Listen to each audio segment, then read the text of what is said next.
Welcome back to the program. Scientology is one of the fastest-growing religions in the world.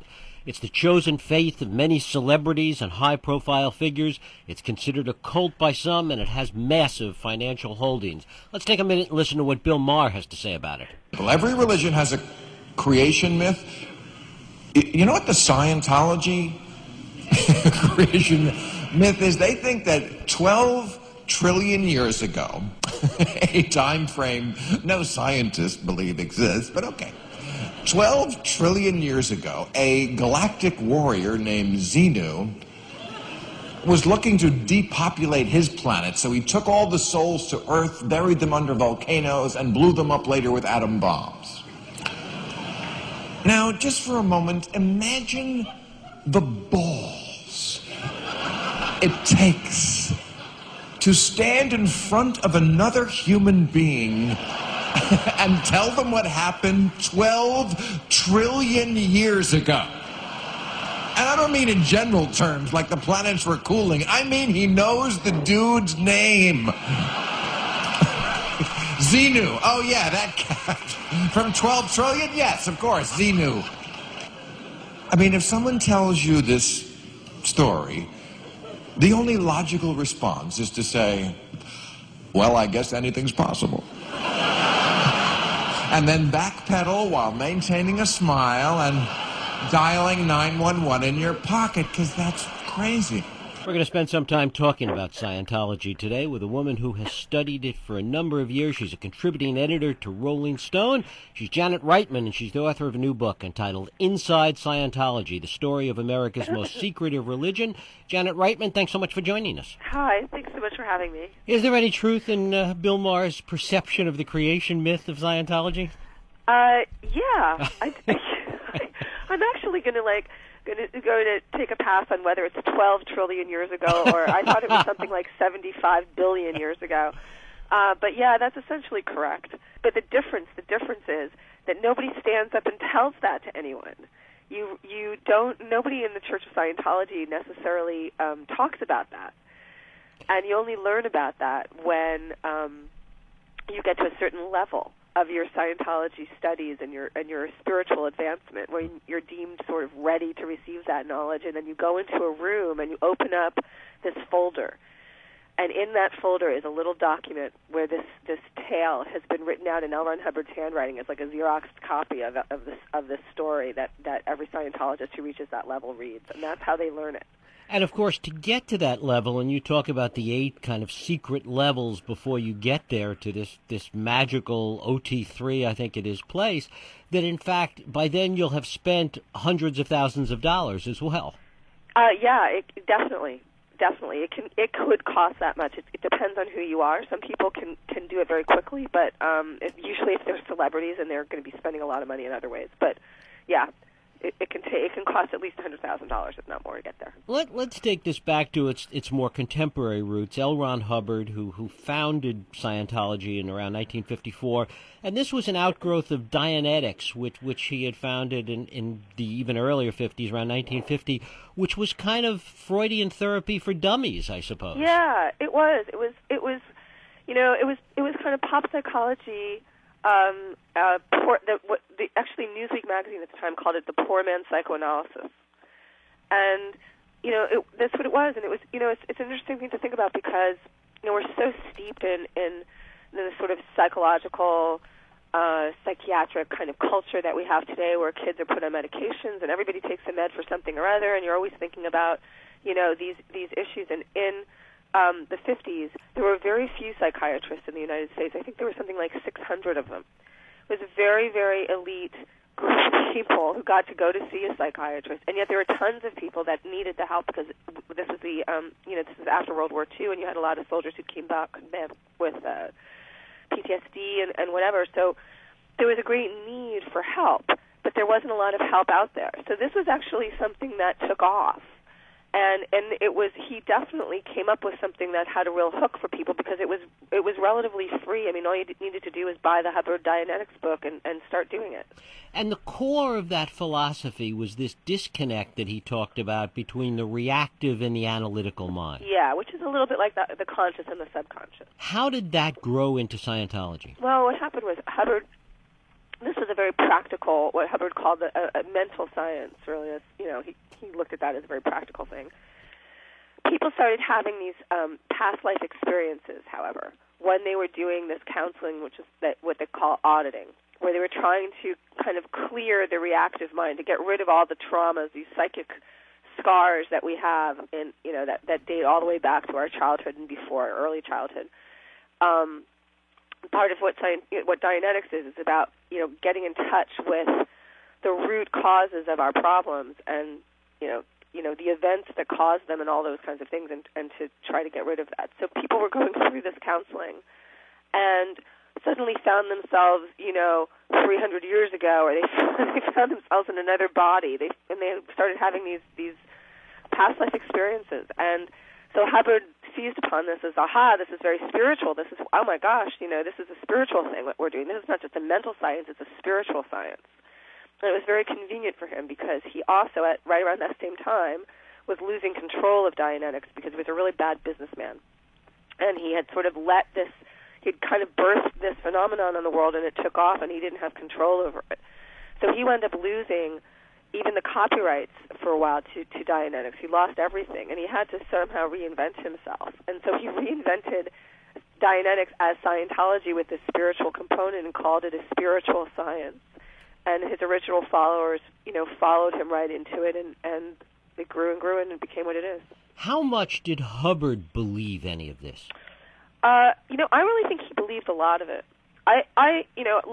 Like most people, when I entered into this project, I knew very little about L.Ron Hubbard, and what I did know, I had heard that he was kind of a charlatan, or he was sort of a fake, and actually I came to, over the course of my research, I came to see him as a really brilliant guy, almost like he was a great American salesman in the model, I'm not joking, in the model of like a Henry Ford. I mean, he was a great American salesman and innovator and huckster, and he believed his own hype very deeply. And that's what enabled him to continue to keep doing this year after year and decade after decade until the mid-'80s when he died. Now, in many ways, over the years, Scientology has tried to incorporate technology in its midst. How has that changed in these, 50-plus years since Scientology started, and the whole technological age has grown? Well, I think it's an interesting question, actually, because technology is just the term that was used by L.Ron Hubbard to describe his techniques, his ideas. He cast everything in a sort of a scientific, technological mold, which fit very well in with the 1950s ethos of this kind of, scientific age that was just being born, really. It doesn't really have very, very much to do with actual technology. And so the only things that have technologically advanced in Scientology would be the device they call the E-meter, which is it's a quasi lie detector. It's not a lie detector. It has certain similar properties to a lie detector that's used to assist during the auditing process. And I think those meters have advanced somewhat technologically, but there really isn't, there's very little actual science in Scientology. Talk a little bit about the core part of this, really, which is this idea of auditing and clearing of this negative energy. Well, yeah, the core idea, to put it in a very, very basic lay terms that people can understand, is that we have, personally, and then I think, sort of planet-wise, a tremendous amount of negative energy that has compiled itself due to the average events of life, the trials and tribulations of life have caused great pain and suffering. And the goal of Scientology is to somehow clear all of that away through a process, first through doing it to yourself and then through applying your knowledge to the world. And it's through this process called auditing, and which is a kind of a psychological counseling. And it's hard to understand how you can rid the world of its problems by counseling. How exactly? Who are you going to counsel? But they have this whole spiritual and sort of almost a supernatural component where they think that they once they are able to clear themselves of their problems, they then have great power and control over others and over the world. They can sort of telepathically communicate in certain regards, and the goal is to basically rid the world of its spiritual woes. And yet it exists within a kind of parallel universe to the world. I mean, it is a world of its own with its own language. Yeah, it's yeah. I mean, it's the belief system is one thing, and then the actual practice or the actual world of Scientology is something else. And the world of Scientology is a parallel universe to our own. It was, the auditing process is always criticized because while it can be very helpful to people, it is also used as a form of social control, and it can be the process of auditing is very confessional, and people that go through it live in a kind of universe where everything is very circumscribed, where confession of sin and reexamination of one's thoughts and feelings and issues is a constant. And they have an ethical code that is slightly different than our own. They have a justice system. They have a language that's slightly different than our own, and they exist within the secular world, though, using, they kind of coexist with us, but they also have their own separate thing. How has it been able to exert the control that it has over its followers? It's a very long process, and I think that initially, they overwhelm people with positive feedback and support, and they very gradually can draw people in through a whole wide variety of sort of techniques. Whether they've been very shrewd at attaching themselves to sort of the social movements of the day. So they became part of the self-help movement. They became part of the recovery movement. They became part of the New Age movement. They found followers, in various eras, and they once they're interesting you in something, they do it in a very slow, very positive, supportive way. A person walks into Scientology, they feel like they have a real community. They found new friends. They found a new family. And then very gradually, once they sort of have you psychologically like that or emotionally like that, it's very easy to then, gradually encourage you to start looking at the world in a different way. Do they or have they evolved over time a profile of what the ideal member looks like, the ideal potential member, those that are in some way disaffected? Well, I think that the ideal member is somebody who is in need of self-betterment. It's very American. It's a very American concept. It's and it's actually, in a perfect world for them, the ideal member would be all of us, because, especially Americans, we're always looking to improve ourselves. We believe very much in self-improvement.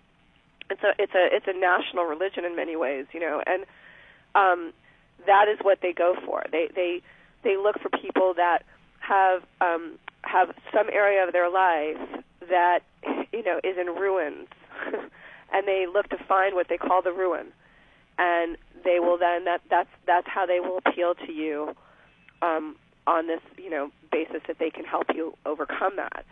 And it's in the past they looked very much for sort of the young and the idealistic, because another part of their pitch was that they could help stop wars, they could end poverty, all the things that young people are very focused on. And that was very appealing to kids in the 60s in particular.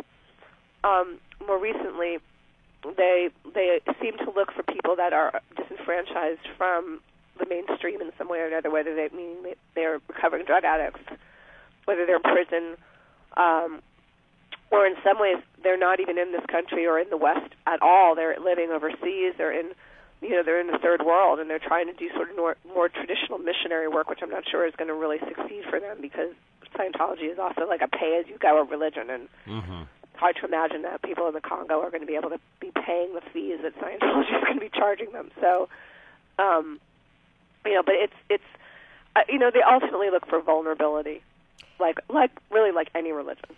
Talk a little bit about the economic model of this. You talk about, the cost of it. The way it is structured, as you write about it, is that the teachings are really held back until you pay your way. It's kind of a pay-as-you-go religion. Exactly. It is pay-as-you-go. And it's based on this idea that nothing that is worth having is free.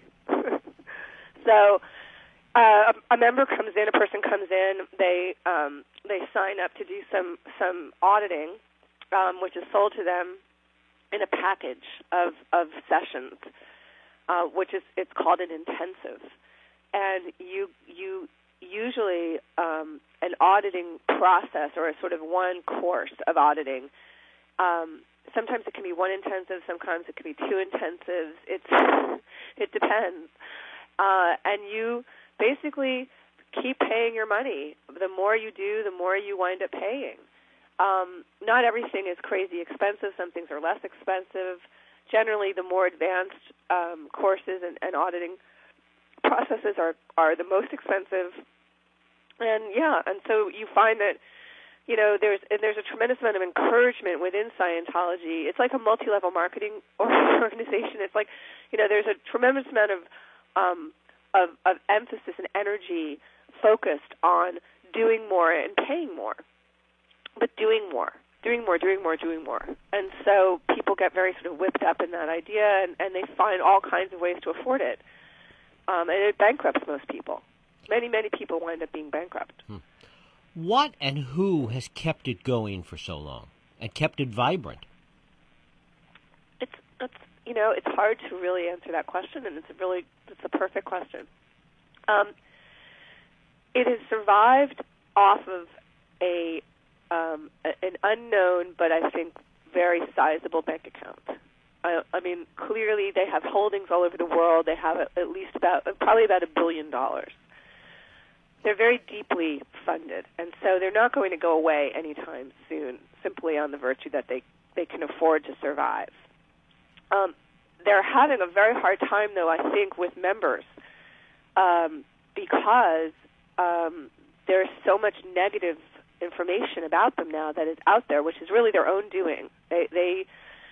Scientology's always had a sort of a criminal element. They were a very suspicious, paranoid organization that sort of stopped at nothing to protect itself, and which has included breaking the law. And all of the tactics, really sort of dirty tactics that they've used to control members or to intimidate ex-members and critics, have now been outed and are freely available to read about on the internet, and in my book. But but more to the point, actual scans of documents, like real information with notarized court cases, things like that. You can read that just by going online. So that hurts any organization that looks for young people to join, because young people are the first people to go and do research. And so kids are really savvy. They don't do anything these days without looking it up first. And so they go online, they read about this group, and they're like, no way. And so I think they're having a very hard time retaining, well, first of all, attracting new people, but also retaining their members because of this information that is out there, and the members have actually not been encouraged to know about their history, to know anything about these scandals. But it's so overwhelming that it's kind of hard to avoid.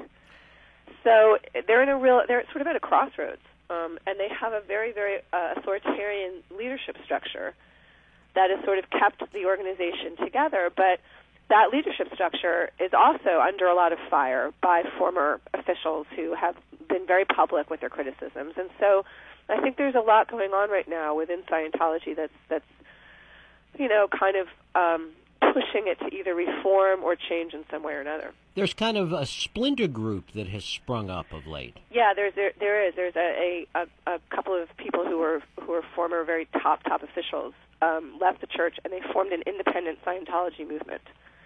These have existed in the past as well. This one seems to be possibly a bit more organized and more, maybe more successful than some of the others. But it's very new, so we don't know. But it's, the guy that is behind it is sort of fashions himself as the Martin Luther of Scientology. He's trying to reform the church. A Scientology startup, sort of. Right, basically, yes, exactly. But cheaper and without all the punitive stuff, without all the negative punishments. What about the kids that have been raised in a Scientology environment because of their parents and try and break away?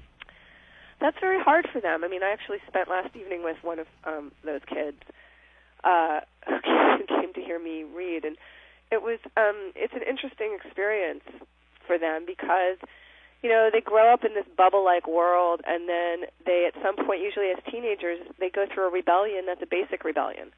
And when you do rebel, Scientology doesn't allow for that. So either you quickly come back into line with the organization, or you go, you know what, I'm going to rebel against this too. And when they do, they really risk losing their entire social structure, not just their family, but their friends, their school, everybody in their life, everybody. And the thing with Scientology to understand is that even in the secular society, most Scientologists are pretty steeped in the Scientology world, where they will have very few non-Scientology friends and associates. So their families, the children, are raised in a very, very enclosed world, and they don't really understand the outside world.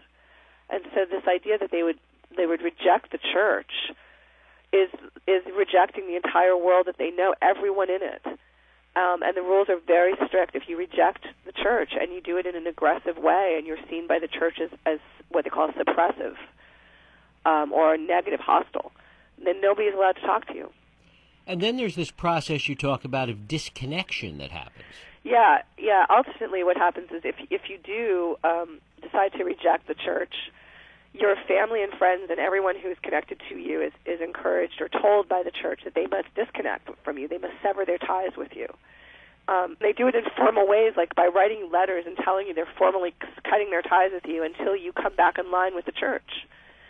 And it's a very traumatic and very, very devastating event for many, many families, and it has destroyed, hundreds and hundreds and hundreds of families.